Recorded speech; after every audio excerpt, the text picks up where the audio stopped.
Okay.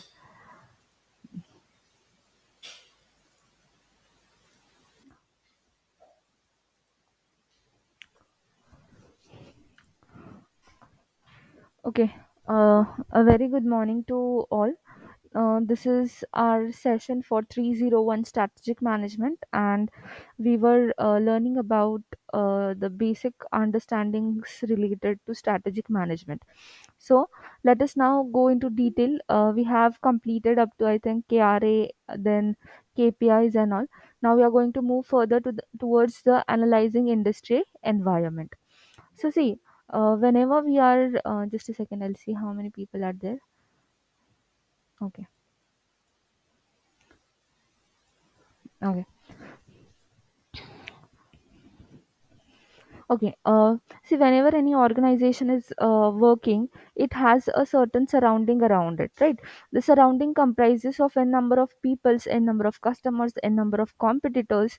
Then, whatever the scenario going on in the community, that is also a part of your industry, and whatever the latest things going on around the organization, which can have a certain kind of impact on it, will all be considered under the environment of the industry, because it is going to impact the organization in some or the other way, and hence it is very necessary that we all should know what is going on in our industrial environment, so that we can take accordingly the appropriate action so as to resolve any upcoming issues, if any, or else we can work over it to uh, either resolve that issue or work as a precautionary measure, so that we won't be in that fuzz of getting a part of any kind of chaos that has been created. So for that purpose, industry analysis is one of the very important factor for any organization to study for. Okay, so industry analysis is a part wherein every organization does the analysis of its environment, so as to understand that what is going on, what is the situation, what is the current scenario outside there, which can have a certain level of impact in their on their organization. Okay, so let us see more detail about it. An analysis of the external environment includes an industry analysis and an examination of key external stakeholders and the broad environment.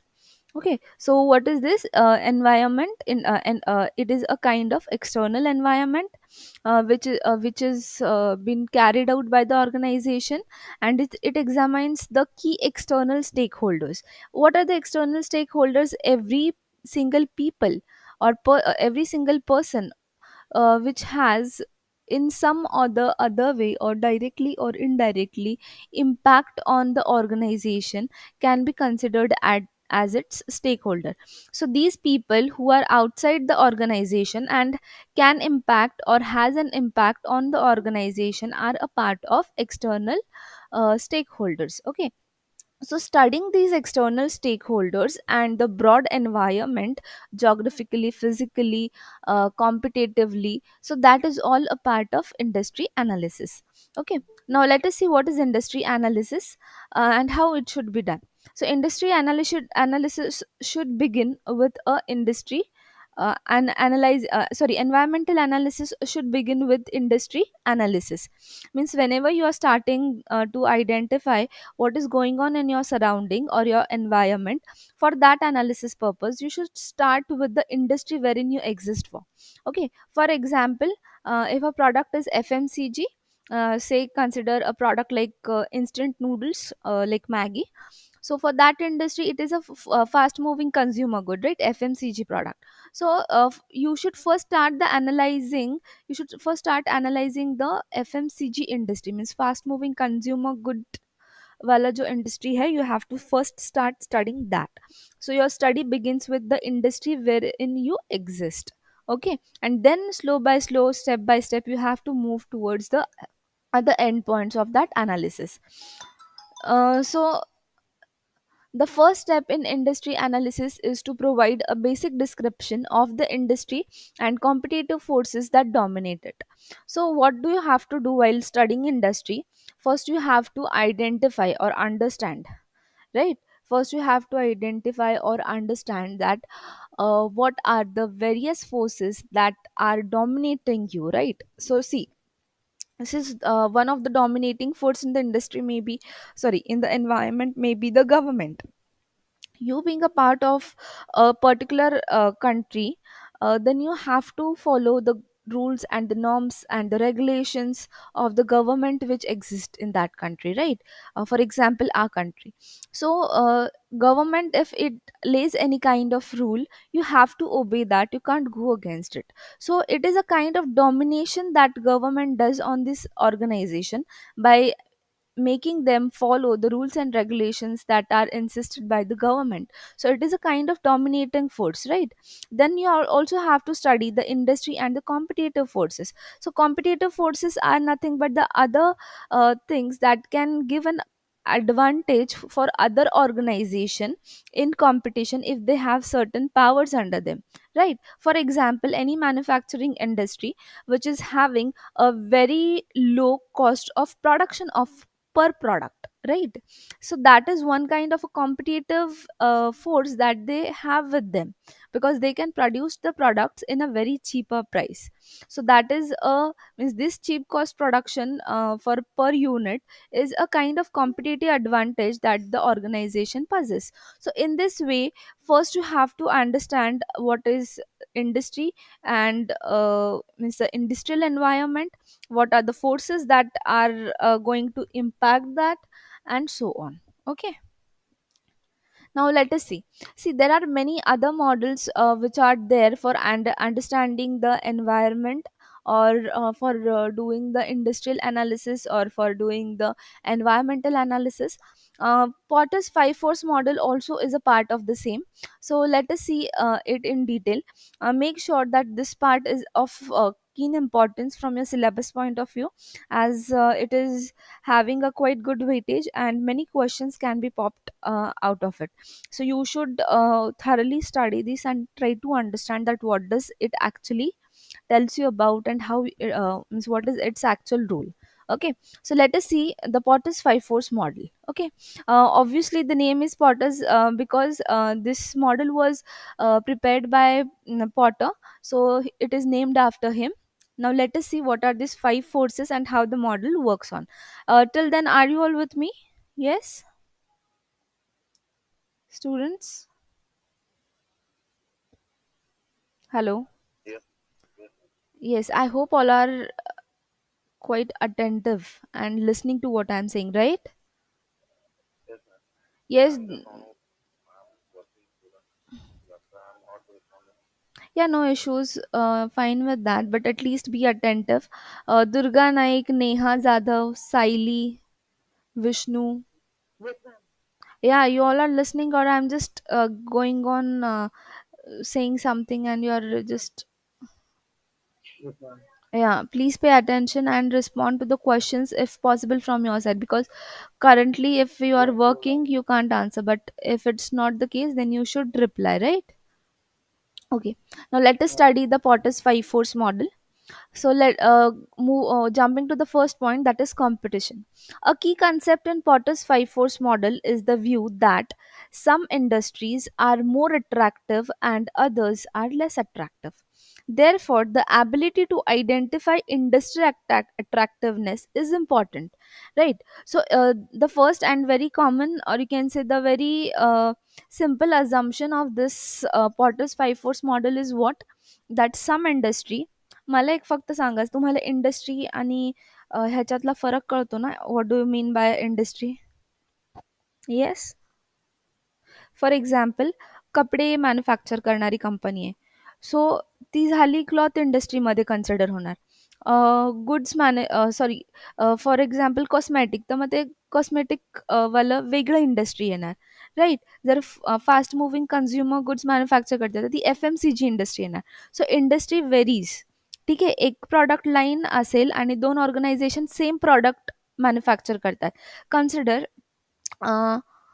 Britannia and you can say Parley. Both are manufacturing biscuits, so they belong to the same industry. Which is the industry?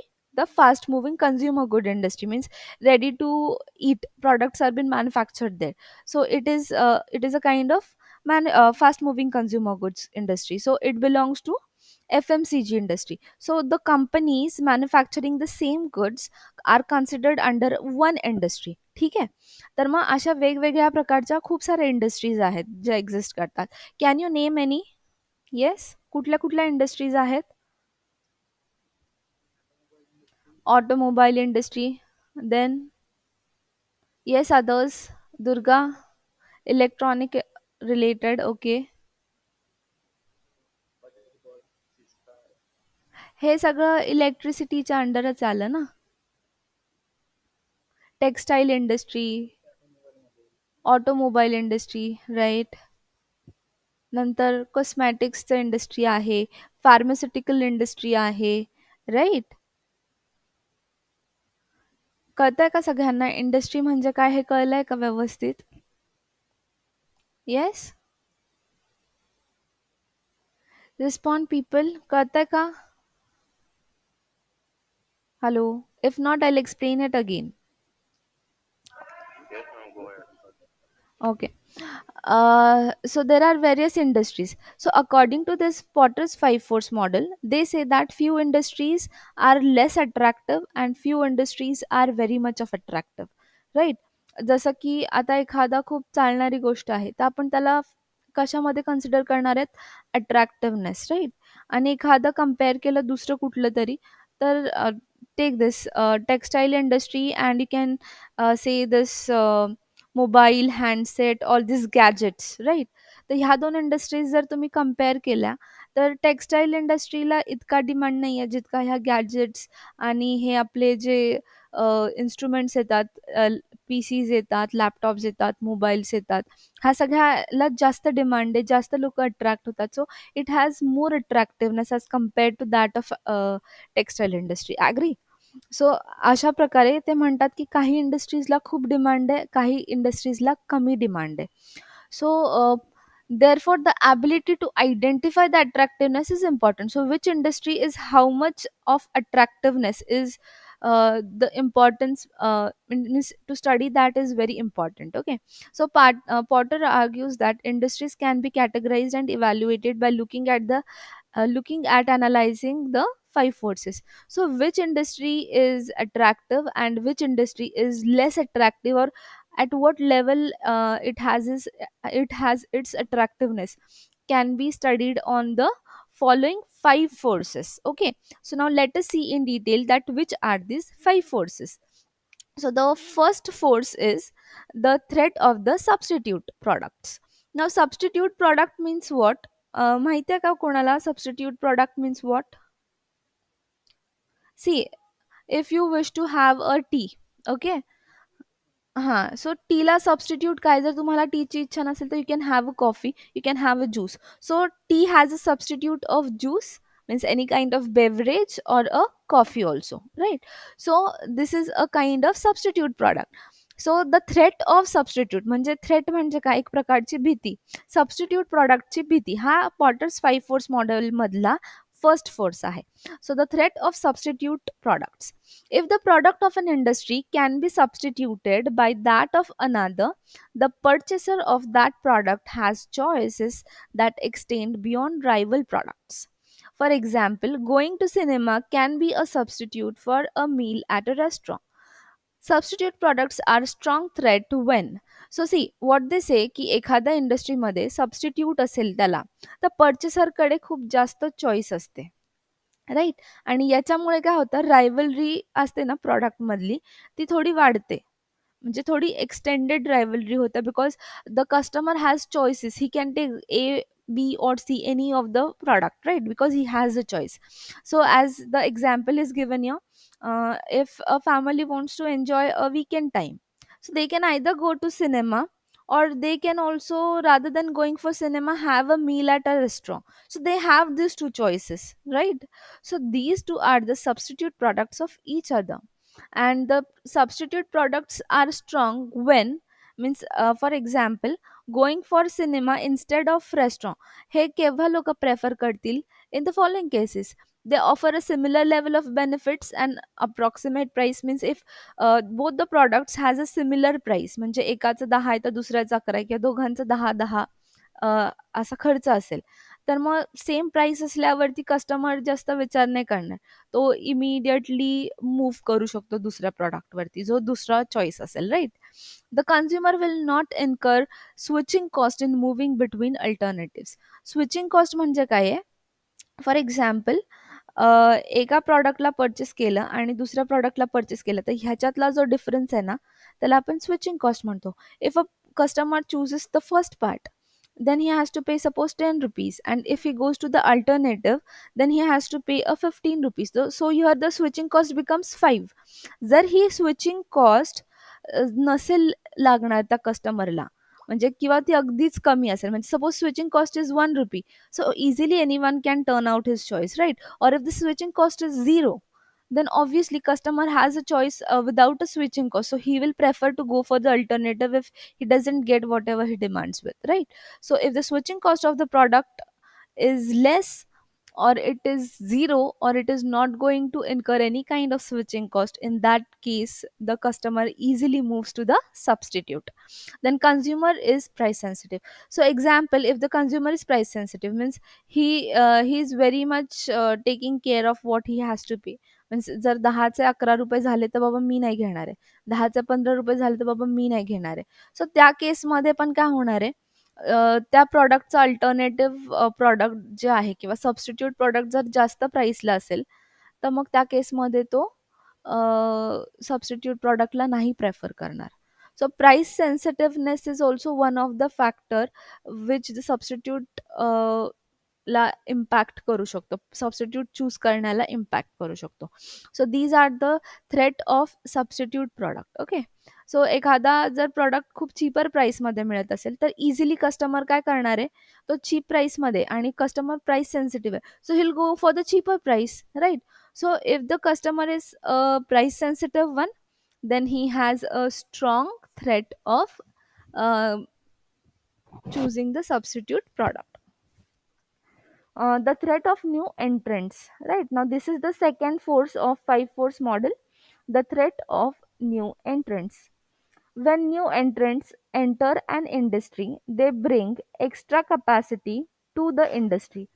If demand is increasing, the new entrants can use this capacity to meet the increased demands. See, जेव्हा कुठला पण the threat of new entrants means what? Ki whenever if there is already one industry that exists and there are already other organizations which are coming together, working together.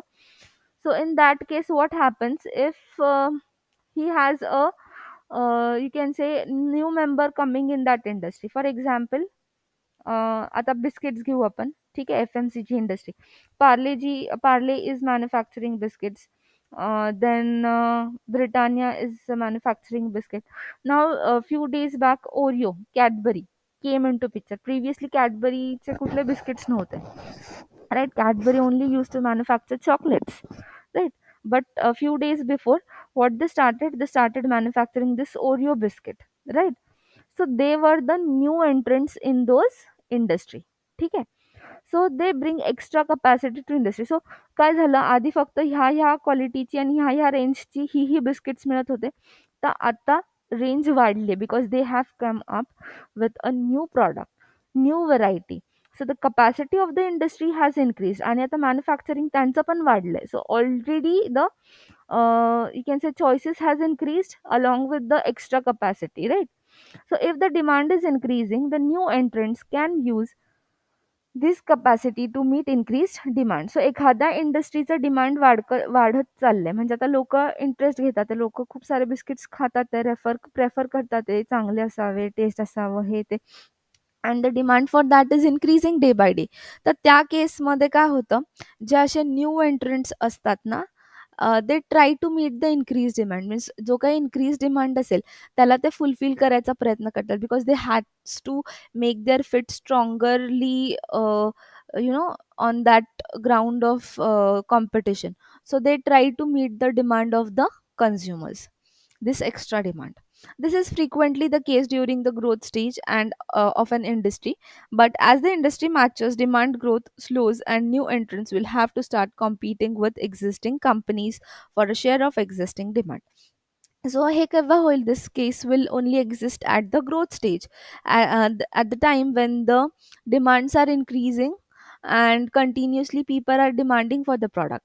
But once the industry starts maturity phase, then what happens? The demand slowly goes down. So demand is going down, but the industries are same, right? So now they have to fight with the existing organization so as to gain the market share, so as to share their products in more quantity as compared to other, and increase their market share, right? So in this situation, the new entrants will have to gain market share by offering similar products at competitive prices, or by redefining the market to increase products demand. So what happens when such case comes? When the industry is at its maturity stage, and all are competing with each other to share the existing demand. In that situation, the new entrants, now to match the competition and to sell their products, have to come with different offers, or they have to be with the competitive prices. Like they have to decrease the product price to the other average price of the product, and sell that price at that level, right?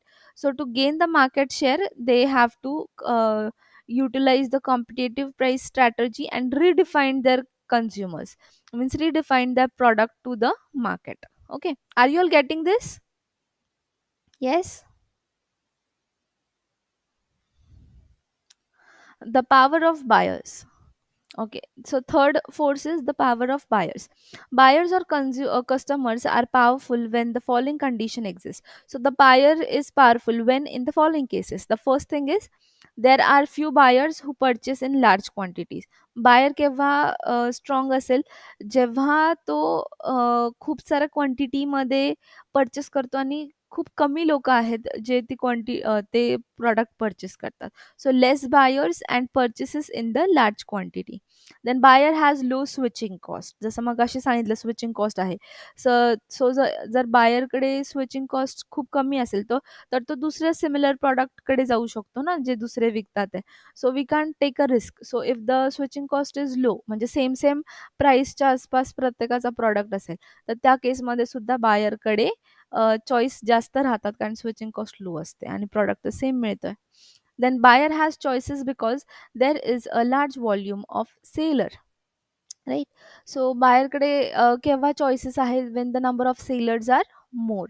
So here again the buyer becomes powerful, because he will be the one who will decide that where I should go for, right? So he becomes the powerful one. The buyer has the ability to produce the product supplied. So buyer कडे काय आहे? ability आहे supplied productला produce करण्याची. म्हणजे for example, take a very simple and a common example. We are a buyer. We eat usually dosas, right? Dosas and idlis. सो जर तुम्ही ते डोस्याचं पीठ घरी पण करू शकता, ते आपण रेडीमेड मार्केट म्हणून मधून पण आणू शकतो.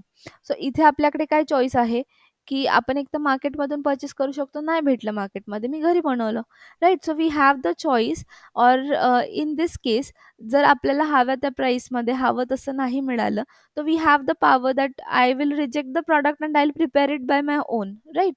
So when the buyer has the ability to produce the product supplied, in that case also the power of buyer is more, right? Then the product or service supplied is not an important one. जशी कुठली महत्वाची गरजेची लागणारच आहे अशी जरी service किंवा product नसेल, तरी त्या केसमध्ये बायरकडे जास्त पॉवर असते. The buyer has the information about the cost of production and other buyers prices. So if the buyer has idea about what is the cost of production, then you can't fool him at selling the product at any rough price, right? So you have to give him a right price which is actually digestible from his side, because he knows the cost of the manufacturing for that product, right? And he also knows the price of other buyers. So if you're not going to sell him in appropriate price range, he is going to obviously take a switch, right? The impact of powerful buyers can be significant because they can negotiate prices down and reduce industry profitability. So see, the impact of powerful buyers can be significant. Why? Because they can negotiate the price down, means they can demand for reducing the price for that product, and hence, if the price of the product is going to reduce, ultimately the profit margin is going to reduce. So they can influence or they can negotiate the price down and reduce the industry profitability. So that is one of the important significant power that the customer that the buyer has. Okay, so this becomes our third force. Now let us move on to the fourth one, that is the power of suppliers. So the factors that influence powers buyer are, now see in this case, how much is the power of the supplier who is actually giving you the product, right? So the factors that influence buyer's power are similar to those that influence the supplier's power. Means it is something similar to the supplier's power. Means the things that influence the buyer's power are in a same way, or are similar to those that are influencing the supplier's power. They just act in the opposite direction, right? Means they will be obviously exactly opposite to that of the buyers. So let us see when the supplier's power is high. So first thing, there are few alternative sources of supply and there are many buyers. So if there are many buyers and few sources of supply, then he can demand for any price of the product, and customers has to give that, because they don't have any choice, because they don't have many more sellers who can give them the similar product. So they have to get dominated by whatever price he's saying, and they have to pay that amount to them for purchasing a product. So when very few alternative sellers are there, you have to listen to them. The next is, the particular buyer is not an important customer to the supplier. If any buyer is not important to the supplier, then he won't give him any kind of that kind of significance, and hence he becomes very worthless for him. So then in that case also the power of supplier is more. The product or service supplied is an important input for the buyer. So if the product service that are been supplied by the supplier are of very importance, are of very keen significance to that buyer, then in that case also supplier has a power to move him in his direction, right?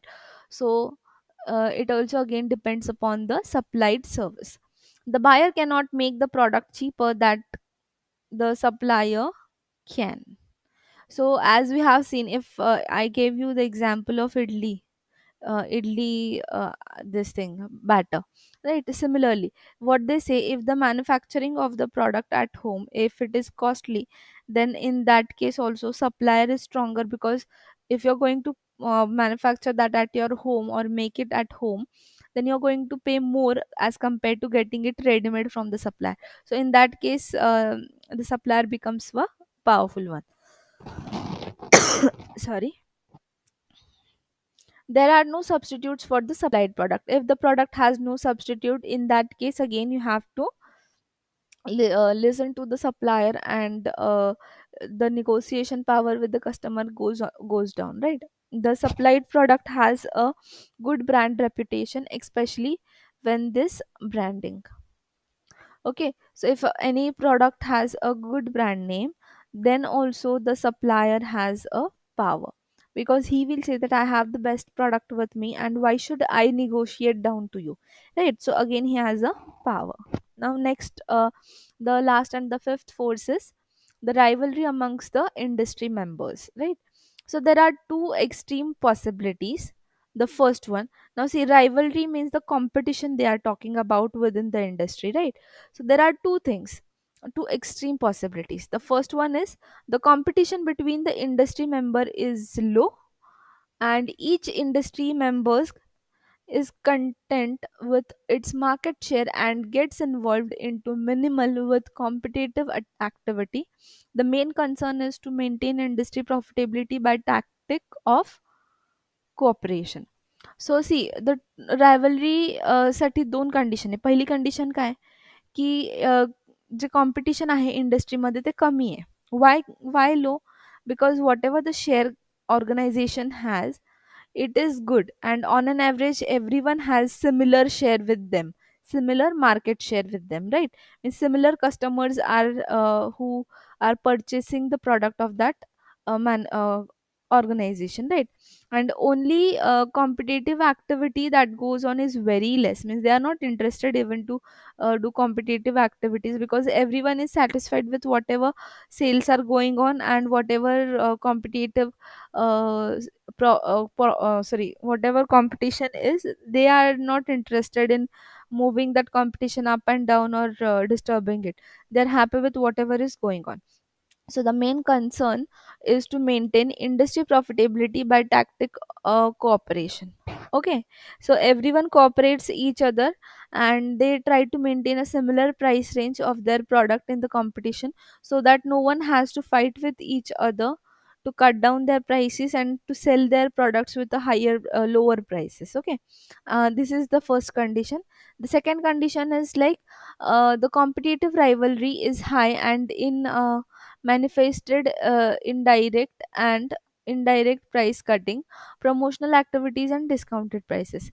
When the rivalry is high, means the competition is very fierce, everyone tries to directly or indirectly cut down their prices to the lowest one, and try to sell their product with giving customers heavy discounts, or providing them with this free products with the main product. Or you can say they do very promotional activities like conducting ads on television sets, then putting ads on radio stations, then putting down the posters, making their ad run by any famous personalities, and so on. So in this way, they try to invest certain money so that their product gets more sales as compared to that of others, and they get a competitive advantage. Okay, so these are the two situation.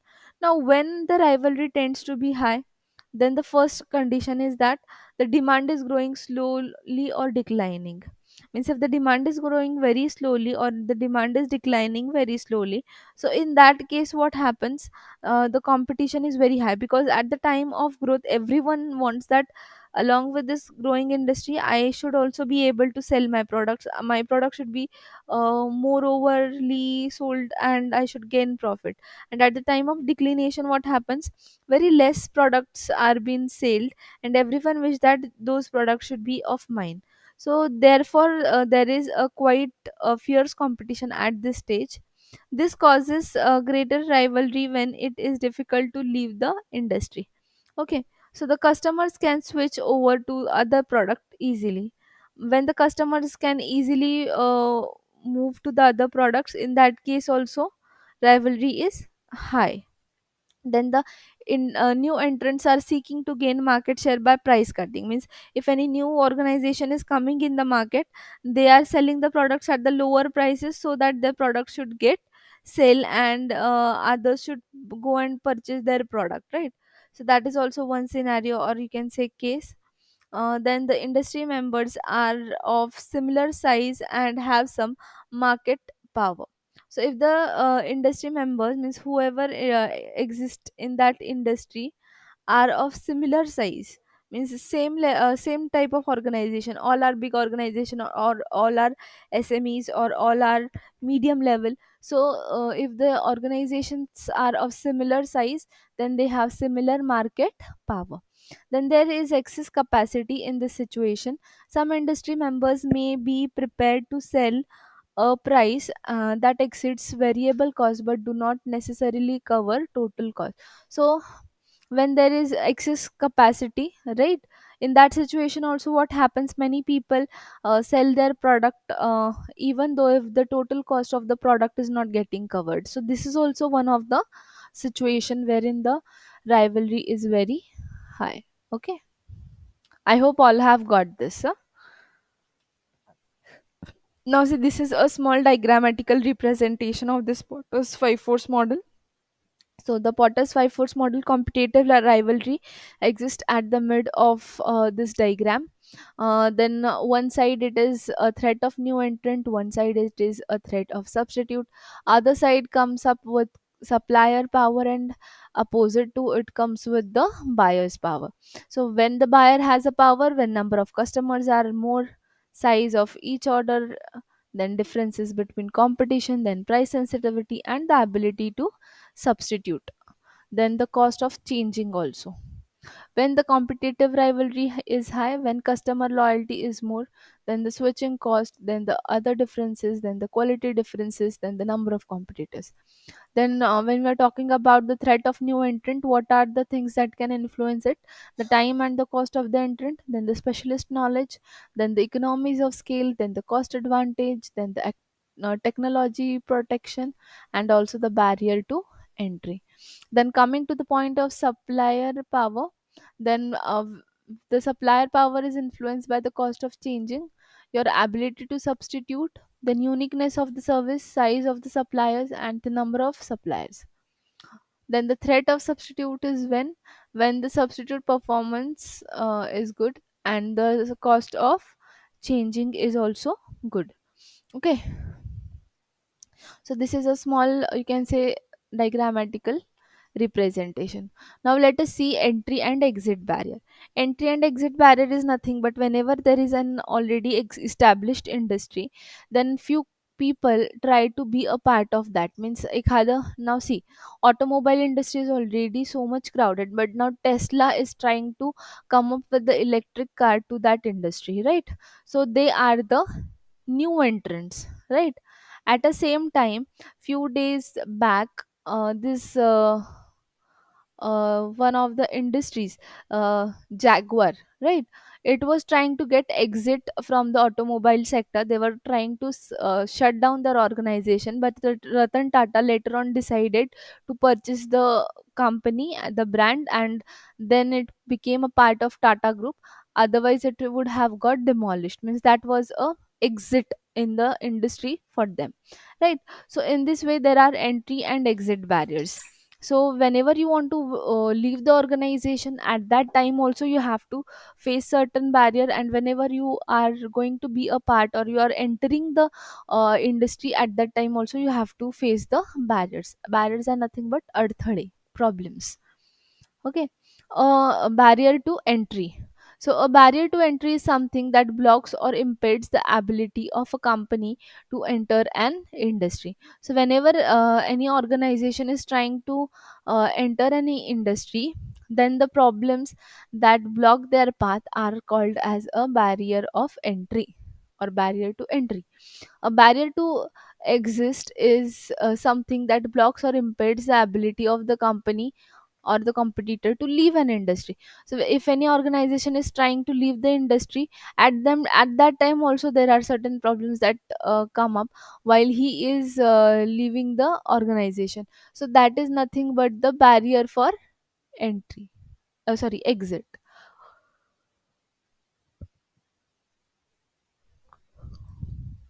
Now, economies of scale. The need for a large volume of production and sales to reach the cost level per unit of production for profitability is a barrier to entry. Means if you consider any new organization coming into that production, the large volume of production and sale which will reach them to the cost level of per unit production of profitability is a kind of entry barrier. Means they have to work very long so that their per unit cost that they get should get cover up, right? So that is one kind of the problem that they are going to face for profitability. So it is a kind of barrier to entry. Okay, next is the capacity intensive, sorry, intensive. A large capital investment per unit of output is facilities tends to limit industry entry. So what happens if the capital investment per unit of whatever is going to you get as an output is is very much limited to the entry of the Okay, a large capital investment per unit of output is in facilities tends to limit the industry entry. So if you want to enter any industry, then and you have a large capacity investment, in that case also, means if you expect large investment and out of it per unit at a very initial stage, then that is also one kind of the entry barrier. Then intellectual property, patents and other types of proprietary intellectual property are very effective in limiting the industry entry. So the patents or other kind of proprietary intellectual power property, means if consider, you can say, if one has prepared a good model and he has patent that, then you can't do something similar to that and sell that product, because it is already patent, means it is protected by law, right? So that kind of products are also one of the, you can say, force that are going to affect the entry of the industry by limiting it from getting similar products for sale. Okay, so I hope all are getting this. Okay, then high switching cost.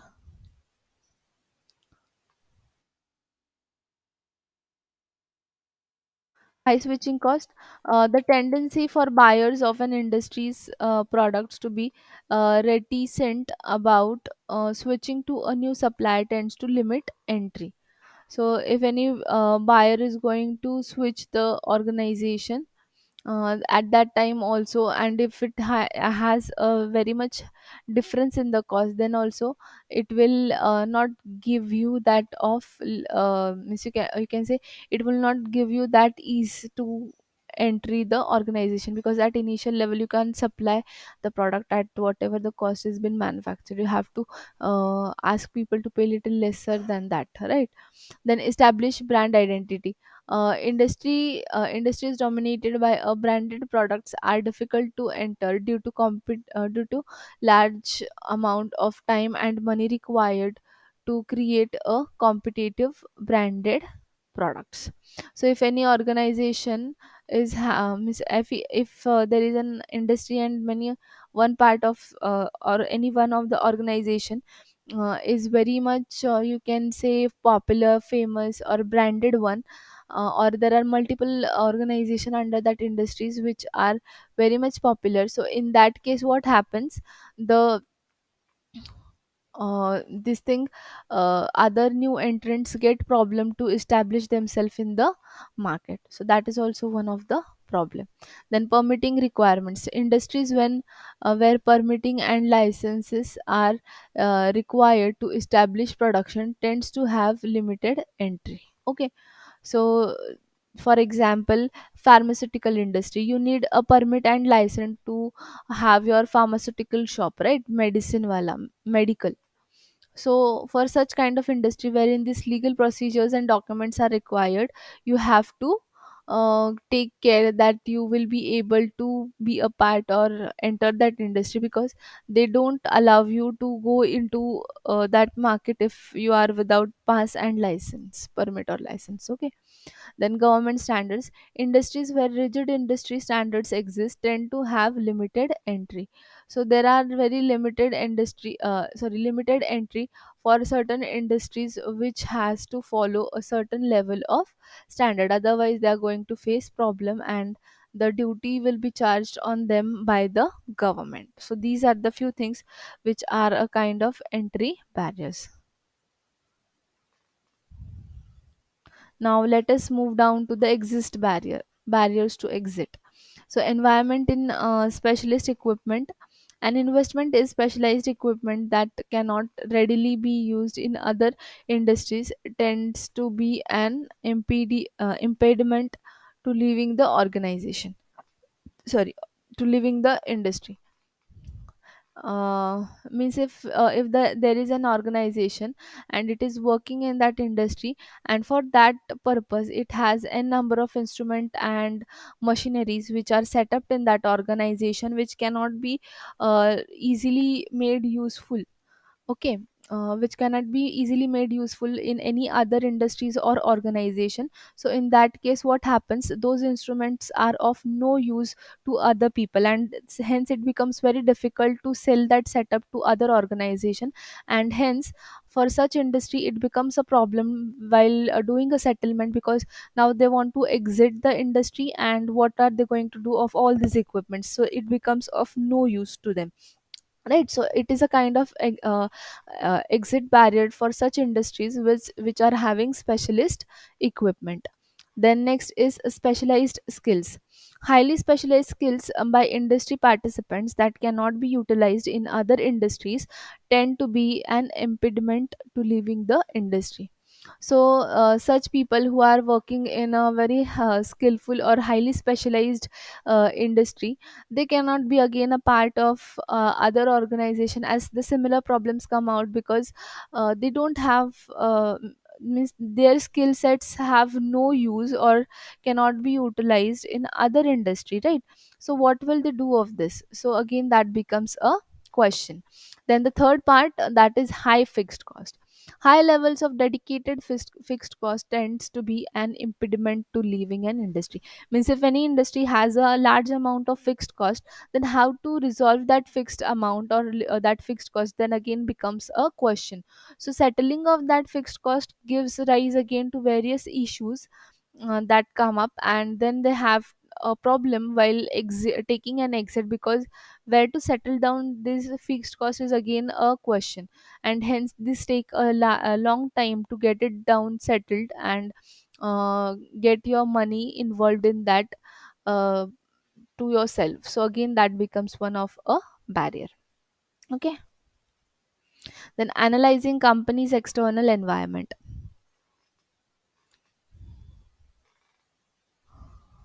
Okay.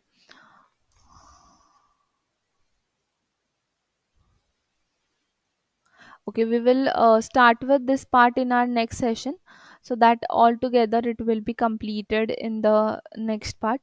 So for today, we will stop here up to the barriers to exit, so that I think we will be completing the further part in our next session, and we will end with this unit. So I think we will start this new part with our new lecture, which will be upcoming in this week. Okay. So I hope all of you have understood this. Any doubts so far? Yes?